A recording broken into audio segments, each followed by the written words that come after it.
So in this video, we're going to talk about what it is to be a good band leader. And to help us out, I brought in two of my original bandmates from Eliza Smith and the Tiny Little Lies. I've got Aaron Bonney and Mike Moyes. And they're going to share with you some things that they want their band leader to have, some qualities that they want them to have. And they're also going to share with you some weaknesses that I have as a leader, as well as some strengths that I have as a leader. So take a look. The first one that comes to mind is organization. Like where to be at what time, what are we doing at this practice, are we going to learn a new song, are we going to hash out the form on this other song, are we catching up a new bass player who's sitting in on the gig. If we have a gig, what's the gear setup, do they have a back line, do I need to bring my own stuff. The band leader being organized means that I can be organized. I would also say creatively giving the musicians freedom. Like Eliza does a really good job of giving us the structure of a song. Like she wrote a new song called Trouble recently, and she'll come in and play the chord progression, sing it, and then what do you think? How could you contribute? And that freedom is something that I really admire and enjoy.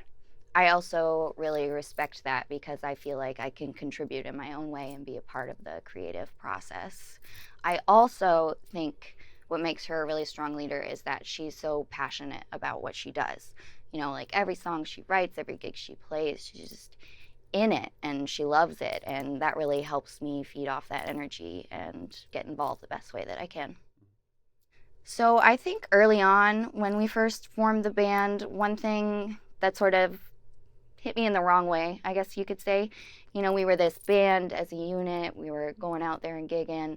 And then she sort of launched a fundraising campaign and asked us to put it out there for the world. But I didn't feel like I was involved in the campaign enough to really do it. Like I didn't have input. I wasn't really sure what was going on with it. So I could feel myself sort of retracting from that and not being as engaged as I wanted to be in the process.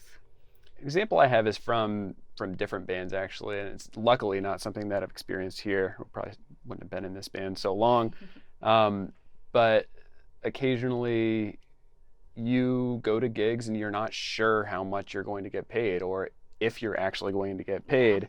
Sometimes you're there and you're like, well, I need to go home now, and the band leader left and I still don't have my money, or I don't know how much I was, Those kind of shenanigans never really play well.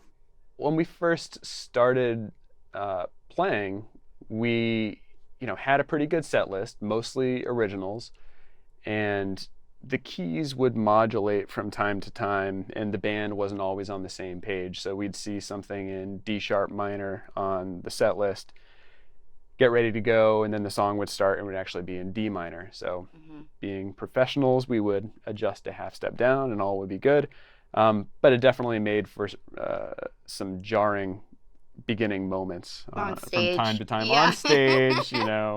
It's the best practice, I would say, to really, it's the best ear training I've ever had. Oh, definitely. But over time, I think that got a lot better, and we grew as a group and got more in cahoots. I'd also say Eliza's grown and sort of having more structured practices.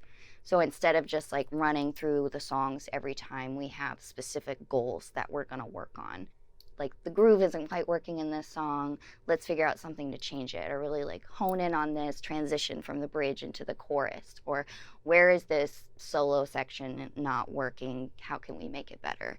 So we have goals and we can work to achieve specific things. So the vision of the band for me, I'd really like it to be my full-time gig. Like this is my job, this is my career. I don't need supplemental income, and I know it's going to take a lot of work to get us there.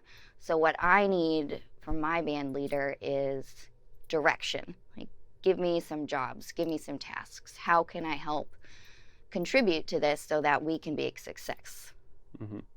I think that having that distributed model of the business responsibilities is important, because it's a lot for the band leader to be saddled with booking gigs and paying musicians and booking studio time, and at the same time writing new tunes and having that creative process that needs to happen. So I think for this band to continue on the trajectory that it's on, there needs to be some distribution of business responsibilities or some centralized management. Mm-hmm. Absolutely. So you'll notice that Mike and Aaron talked a lot about the business side of things, right? A band leader being organized, having a strong sense of scheduling and kind of the nuts and bolts, nitty gritty type things. And they also talked about the creative aspects, writing, allowing your bandmates to have creative freedom and expression. And that's what we're going to talk about in this segment, is how to, as a band leader, find that balance between your business self and your creative self. So first, I'd like to talk about you as a leader.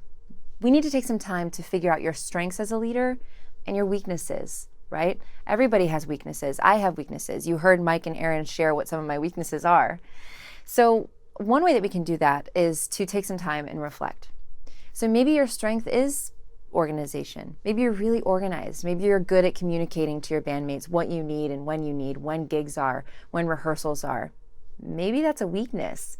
Maybe you're not so great at communicating to your bandmates and telling them when practices are and telling them when gigs are. So take a couple minutes, and I'd like for you to think about things that you're really, really good at, strengths. Okay, so now that you've thought about your strengths, we're going to think about the not so fun parts. We're going to think about the things that we might need to improve, maybe organization, maybe communication, things like that. So take a couple minutes and now just reflect on maybe some aspects of your leadership that you feel like you need to improve. So there's something really powerful about identifying your weaknesses. Strengths are great, right? That means that you're doing that right. You don't really have to worry about that. But weaknesses, having a strong sense of what your weaknesses are, will give you a better understanding of what you need to improve and how you can be a more effective band leader. It also will open up opportunities for you, right? Because it allows you to realize that you need to ask for help. So if booking gigs is not a strength for you, that's kind of a problem, right? Because that's how you're going to get your name out there. That's how you're going to build a fan base. So maybe one of your bandmates is really good at communicating with venue bookers and booking agents, right? So maybe you need to outsource that to a bandmate. Looking for your weaknesses will help you, as I mentioned, identify things that you need to ask for help. You heard Aaron mention in the interview that when I launched that first crowdfunding campaign on Kickstarter, which was a disaster, I didn't ask for help. I just kind of did it on my own. And I think that one of the reasons why that first crowdfunding campaign that we did was so wildly unsuccessful was because I didn't have my band backing me up. I didn't delegate anything. I didn't ask for help. I just kind of went in there guns a-blazing thinking that I was going to be able to do this thing perfectly the first time. And that was just not true. So I think that when you identify your weaknesses, you find opportunities to bring in bandmates, to bring in super fans, friends, family, people that have an affinity for you, that like what you're doing, that want to support you. And so that way you're not left doing it all yourself, because it's a lot to manage. You have a lot going on. You're trying to book gigs, you're trying to write songs, you're trying to schedule practices, you're trying to book studio time, whatever it is that you're trying to do, it's a lot for one person to manage. And so by identifying your opportunities, you can sort of start to spread out those responsibilities so that you don't, lose your mind. So that takes me to my next point. I also write for the Berklee online blog called Take Note, and I wrote an article for them called Overcoming the Internal Struggle of Artist versus Manager. And I think sometimes when someone sees that title, they might think of two separate people, right? A manager and an artist. They're at odds with each other and they have to figure out how to resolve this particular conflict. But that's not exactly what the article is about. It's more about this idea of when you are a new artist and you are working on your own, kind of the DIY musician, right? You don't have a manager, you don't have a publicist, you don't have a booking agent, and you're having to do all of those tasks on your own, while at the same time taking time to create music and write and arrange and do all the things that you really love to do. And so I recommend that you read this article. I share in it some strategies to help you kind of balance those two parts of yourself, right? So that you can continue to be an effective business person, but also continue to be an artist and create the things that you love to create. We as band leaders have a ton of responsibility, as I've mentioned throughout this video, and it can feel really daunting. I know for me, there are good days and there are bad days. Some days I feel like I am on top of the world, and other days I feel like I just can't do anything right. And so I think when you get in those moments, you can always turn to your bandmates. They're your friends, And they're your mates. That's why they call them mates, right? They're in this together. They want to help you. They want to be a part of what you're building. And so if you're needing help developing your leadership skills, learning more about yourself, the first place you should go is to your bandmates. Ask them for feedback. Ask them how you can improve. Ask them what you can do better. And also ask them what you're doing well so that you have a good sense of your strengths and your weaknesses. And remember, being aware of your weaknesses is not a bad thing. It's actually really good. It's actually better than being aware of your strengths, right? Because being aware of your weaknesses is going to help you to realize the opportunities that you have.